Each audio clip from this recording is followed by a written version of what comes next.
شهر وفي سفر حماني على ماه مع الحبس والسفر فلاهي بكوني عبد ربي خديمه عجيب به لي جاد مغن عن النفر رديت عن المولى وعن خير خلقه. Amis téléspectateurs de Bichri TV, bonsoir. Vous êtes là en direct de la ville sainte de Touba. Vous savez, vous conviendrez tout de même avec moi, comme j'ai l'habitude de le dire, on est à quelques heures du Grand Magal de Touba qui marque le départ en exil de Cheikh Ahmadou Bamba Khadim Rassoul. Nous sommes là dans la ville sainte qui est aujourd'hui remplie de monde malgré la Covid-19. Et donc votre chaîne Bichri TV est là et vous offre la réaction de certains disciples qui ont visité aujourd'hui la ville sainte, qui sont venus massivement répondre à l'appel de Cheikh Ahmadou Bamba Khadim Rassoul pour rendre grâce à Dieu. Nous allons essayer avec la complicité de la régie de Bichri TV avoir la réaction de certains disciples qui sont venus aujourd'hui 5 octobre 2020 à quelques heures du Grand Magal de Touba qui va être célébré le 18 Safar. Inch'Allah demain 10 ou bien 6 octobre 2020. Donc nous sommes là aujourd'hui dans la ville sainte, dans la grande mosquée de Touba. Sangui, bonsoir. Bonsoir monsieur. Et nous sommes ici à Touba, dans la grande mosquée de Touba. Nous sommes à quelques heures du Grand Magal de Touba. Et donc malgré la Covid-19, vous êtes venu répondre à l'appel de Cheikh Ahmadou Bamba Khadim Rassoul. Et qu'est-ce qui vous a motivé à pouvoir venir malgré les menaces de cette maladie qui n'a pas encore donné son dernier mot? En tout cas, malgré cette maladie du Covid-19, waaw en tout cas mënuñoo empêcher ñoo màggal si. waaw ndax bu dul dara ñun Cheikh Ahmadou Bamba dong lañu am. waaw te daf ñu liggéey lu nga xamante ni waruñoo mën a toog naan feebar bi daf ñu war a mën a tere wala dara. waaw en tout cas kenn ku dul Cheikh Ahmadou Bamba tam mënul am lu mel nii ndax dafa liggéeyal borom bi ba tey borom bi fayee ko lii te des na ci kanam nag ndax amul tànki ginnaaw tànki kanam dong la am. waaw moo waral lu mel nii waaw feebar bi nag ñu ngi ñaan yàlla buur bi moom mi dara tawul mu jëlee ko fi. waaw mais nag feebar ak dund ñoo ànd kenn mënu ci dara xanaa ñu jéem a fagaru ndax fagaroo gën faju waaw loolu daal laa ci amoon ci sama xalaat bu gàtt daal. Merci beaucoup. Mieux vaut prévenir que guérir. Alors nous devons respecter les mesures barrières, porter les masques. Merci beaucoup. Vous avez répondu présent à l'appel de Cheikh Ahmadou Bamba. Et donc vous avez dit ce qui vous a motivé et vous avez dit personne n'est Cheikh Ahmadou Bamba. Il a fait ce qu'aucune autorité religieuse n'a fait dans ce pays. C'est ça que vous avez dit. Et alors, est-ce que vous pouvez nous dire quel enseignement peut nous donner le Grand Magal de Touba, surtout sur le plan culturel dans notre pays? En tout cas magal gi lu yàgg la jiitu na suñu juddu aussi waaw lépp nag ginnaaw yàlla Khadim Rassoul moo ko fi liggéey moo waral lu mel ni tey waaw nit yi ñëw di gën a yeesalaat suñu njëbal gën a yeesalaat suñu ngëm waaw di wane ni ay taalibe dong lañu ñëw màggal si fas yéene teewee bis bi daal te gis nga mbooloo mi fi teew bëri nañ lool te màggal gi des na suba la màggal gi bu soobee yàlla te dèjà li fi ñëw ci ay nit bëri na te boo xoolee tam am na ñu ne ci yoon bi di ñëw en tout cas daal ñu ngi koy santé yàlla daal. Ensemble, nous allons rendre grâce à Dieu pour répondre à cet appel de Cheikh Ahmadou Bamba Khadim Rassoul. Merci beaucoup, chers amis. Nous allons, avec la complicité de la régie, aller recevoir la réaction de ces disciples qui sont venus aujourd'hui dans la ville sainte de Touba pour répondre massivement à l'appel de Cheikh Ahmadou Bamba Khadim Rassoul. Allons-y.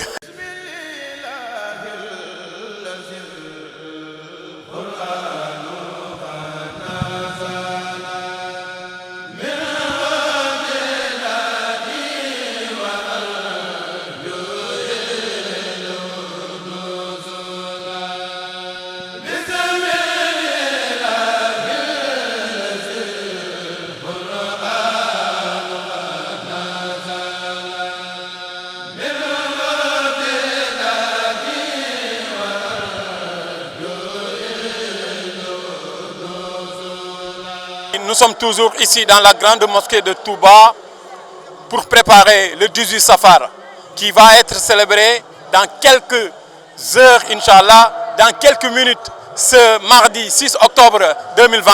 Donc nous sommes là pour préparer ce grand plateau en direct sur Bichri TV. Alors, dans la ville sainte, dans la grande mosquée, nous avons rencontré des disciples à qui nous allons recevoir leurs réactions dans ce grand rassemblement qu'a appelé Cheikh Ahmadou Bamba Khadim Rassoul pour rendre grâce à Dieu. Ni la ko waxe woon ñëw leen ngeen santale ma yàlla sunu borom ndax man sama képp koo xam ni sama mbégte mooy sa mbégte ñëwal nga santale ma yàlla. Donc c'était ça la mission de Cheikh Ahmadou Bamba, et donc la célébration du Grand Magal de Touba marque le départ en exil de Cheikh Ahmadou Bamba. Nous allons recevoir la réaction de ses disciples qui sont venus, je me répète, répondre massivement à l'appel du Cheikh. Alors sang bi maa ngi lay nuyu. maa ngi nuyu baax di lay fay bu baax a baax di kontaan. tur bi naka la. maa ngi tudd Mouhamed Khalifa Ndaw. Mohamed Khalifa Ndaw, nous sommes là avec Mohamed Khalifa Ndaw, un des disciples de Cheikh Ahmadou Bamba Khadim Rassoul. sang bi mën nga ñu wax lan moo waral sa ñëw tey Touba malgré li nga xam ne moo xew moo la takkaloo masque bi muy Covid 19 kon yow daal Covid 19 mënu laa tere ñëw Touba. waaw mënu wax dëgg man mënu maa tere ñëw mais am mbégte lool ak kontaante lool wax dëgg ñëw si magal bi ma nekk sama ñaari at maa ngi fi ñëw. mais moom wax dëgg moom kontaan bu baax a baax ak nu ko sëñ bi waxee nañu ko sant li yàlla si gëlëm ba si gannaaw lépp ñu ngi def lu ñu mën ak lu ñu mënoon nag lépp si kàttan yàlla ak yal na yàlla nangu suñu màggal bi rek ci barke alxuraan. Et donc en dehors de venir célébrer le grand magal, manger, etc. Qu'est-ce que le grand magal peut nous enseigner en tant que jeunes, en tant que talibé, en tant que disciple de Cheikh Ahmadou Bamba? Vous êtes venus pour recevoir non seulement des enseignements de Serigne Mountakha, l'actuel khalife général des Mourides, mais aussi pour faire quoi? Qu'est-ce qui vous a fait venir? Lan moo leen indi Touba? ñun de xanaa mbégte rek wax dëgg ak ñëw sant la sëñ bi ñëw sant la sëñ bi borom comme ni mu ko waxee woon nag wax dëgg mu métti lool su moom jamono boobu mais jamono bi moom Touba neex naa ñëw te Touba neex naa dëkk te Touba neex naa toog wax dëgg xanaa sant yàlla baax a baax ak di ñaanal xalifa bi yàlla na fi yàgg lool te ànd ak wér gu yaram bu baax a baax am mbégte lool ñëw Touba nag wax dëgg moom wax dëgg kontaan nañ lool am nañ si mbégte ñëw Touba. Jërëjëf, il est content, nous sommes tous contents d'avoir répondu à l'appel de Cheikh Ahmadou Bamba Khadim Rassoul ici dans la ville sainte de Touba, plus précisément ici dans la grande mosquée de Touba, dans la grande mosquée de Cheikh Ahmadou Bamba Khadim Rassoul. Et alors nous avons des belles dames qui sont là, des Yaay Fall yi da ngeen ñëw ñu waxtaanee Cheikh Ahmadou Bamba. soxna si na nga def soxna si ñëwal ànd ak waa Bichri TV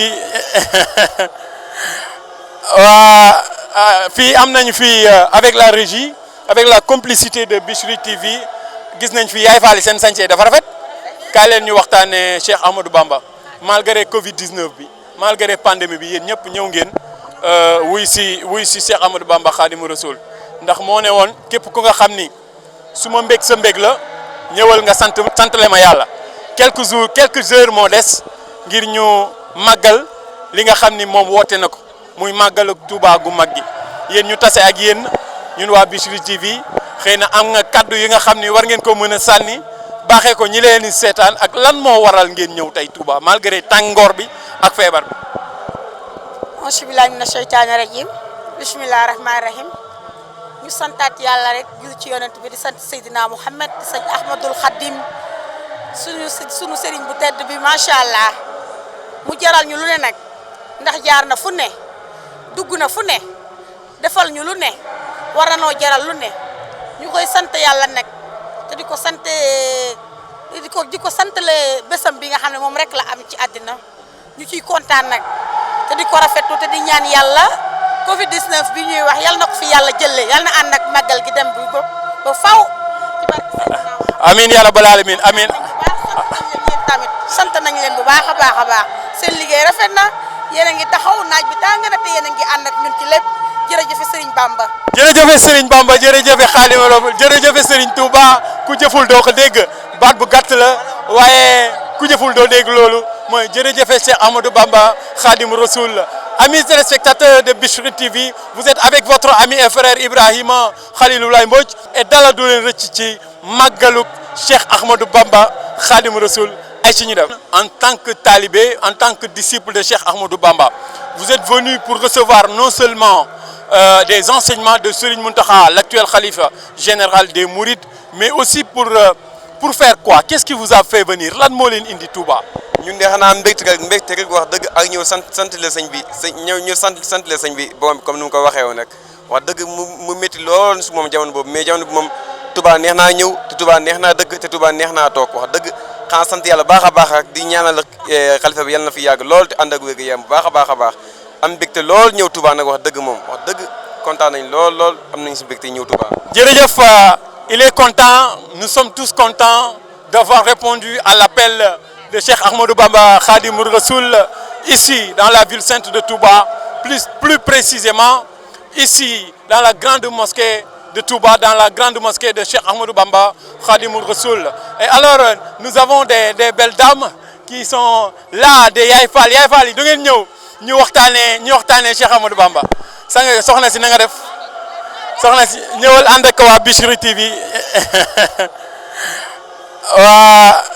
fii am nañu fii avec la régie, avec la complicité de Bichri TV gis nañ fi Yaay Fall seen sañse dafa rafet kaay leen ñu waxtaanee Cheikh Ahmadou Bamba malgré Covid-19 bi malgré pandémie bi yéen ñëpp ñëw ngeen wuy si Cheikh Ahmadou Bamba Khadim Rassoul ndax moo ne woon képp ku nga xam ni su ma mbég sa mbég la ñëwal nga sant le ma yàlla quelques heures moo des ngir ñu màggal li nga xam ni moom woote na ko muy màggal ak Touba gu mag gi yéen ñu tase ak yéen ñun waa Bichri TV xëy na am nga kaddu yi nga xam ni war ngeen ko mën a sànni baaxee ko ñi leen di seetaan ak lan moo waral ngeen ñëw tey Touba malgré tàngoor bi ak feebar bi.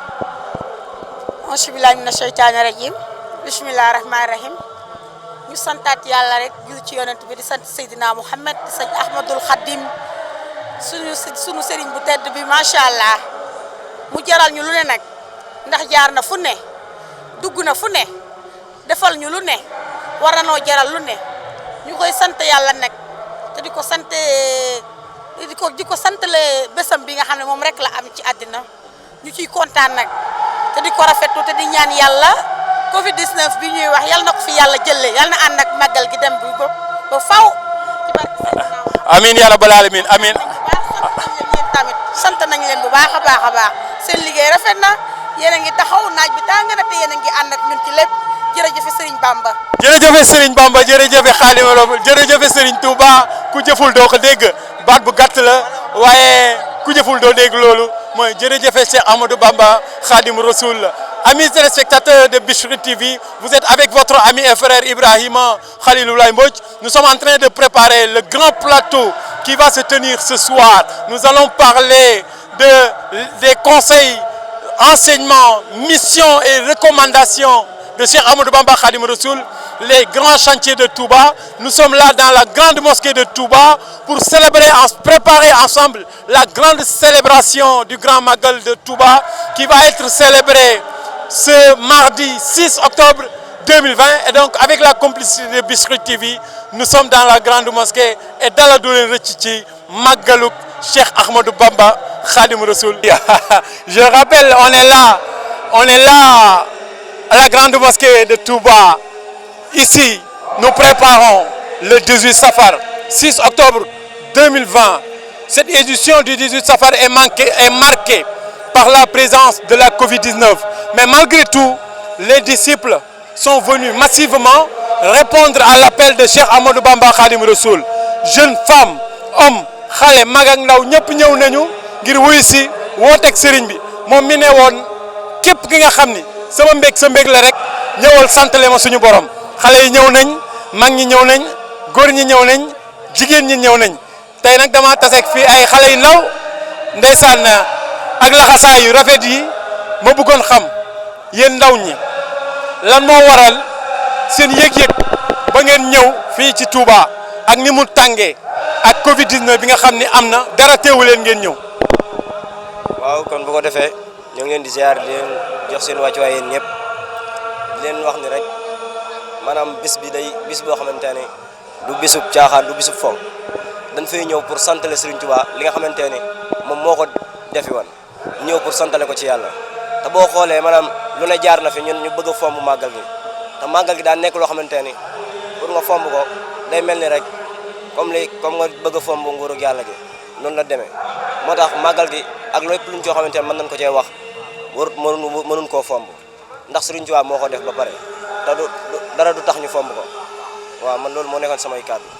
jërëjëf Serigne bi mu mel ni wax nga lu am solo màggal gi dara mënu koo fomb ndax bëri woon na ay coow ndax Covid 19 bi dina tax ñu annuler màggalu Touba et pourquoi ne pas annuler le màggal de Touba malgré la Covid 19 il vient de le signaler malgré la Covid 19 le màggal ne peut pas être annulé pourquoi? Parce que c'est l'appel de Cheikh Ahmadou Bamba Khadim Rassoul qui nous appelle à l'honneur de venir rendre grâce à Allah ce 6 octobre 2020 comme on a eu à le faire il y a des années et des années et des années waaw mais dama bëggoon xam yéen ndaw ñi lan ngeen mën a jàngat ci ki nga xam ne moo fi teewal tey Serigne Touba muy Serigne Mountakha Bachirou Mbacké xalif général des Mourides lan ngeen mën a jàngat ci moom lan ngeen di jàngee ci moom tey. waaw kon Cheikh Serigne Mountakha Mbacké daa nekk koo xamante ne maanaam ku yéeme la ñun ñëpp sax war nañ koo xam ndax moom dafay toogalu fi murit ñi donc dafay toogal tariqa yëpp toogal fi waa adduna bépp ba pare toogal fi képp koo xamante ni am donga nga moo xam ngay jàng wala ngay def leneen ci xasida yi ba pare te dañuy soññ ñun ndaw ñi ci xasida yi ndax moom boo xoolee waxtaanam yu bari ci loolu lay soññee ci téere ci xasida yi te ñun ci lañ fas yéenee dox ba ëllëg ñuy rot suñu bakkan. merci beaucoup jërëjëf ci lañ fas yéenee sax ba ëllëg ñu egg suñu borom kon ñun ñëpp nag dañuy fas yéenee àndandoo santale Cheikh Ahmadou Bamba Khadim Rassoul xale yi ñëw nañu mag ñi ñëw nañ donc xale yi jërë ngeen jëf bëggoon naa am seen réaction ñu àndandoo ñun ñëpp wax ni jërëjëfe Serigne Touba. jërëjëf Serigne Touba. jërëjëf Serigne Touba. jërëjëf Serigne Touba. jërëjëf Serigne Touba. jërëjëf Serigne Touba. jërëjëf Serigne Touba. jërëjëf Serigne Touba. jërëjëf Serigne Touba. waa kay jërë ngeen jëf jërëjëf Serigne Touba xale yi ñoo ko wax ndawi Cheikh Ahmadou Bamba yi ñoo nekk nii jërëjëf Serigne Touba jërëjëf Cheikh Ahmadou Bamba Khadim Rassoul xale yi ñëw nañu tey ànd ak ñun fi nga xam ni mooy Touba ngir waajal li nga xam ni mooy 18 safar ñu war ko def suba muy màggal gu mag gi yéen ñëpp waaye nag bu kenn fàtte takk masque yi jërë ngeen jëf jërëjëf Serigne Touba avec l'équipe de Bichri TV donc on se donne rendez-vous sur les antennes de Bichri TV en ce jour du Grand Magal de Touba. C'était votre ami Ibrahima Khaliloulaye Mbodj avec la complicité de Cheikh Omar ici dans la grande mosquée de Touba pour préparer la célébration du Grand Magal de Touba qui va être célébré ce 6 octobre 2020 ici dans la ville sainte avec toute l'équipe de Bichri TV. Donc à bientôt.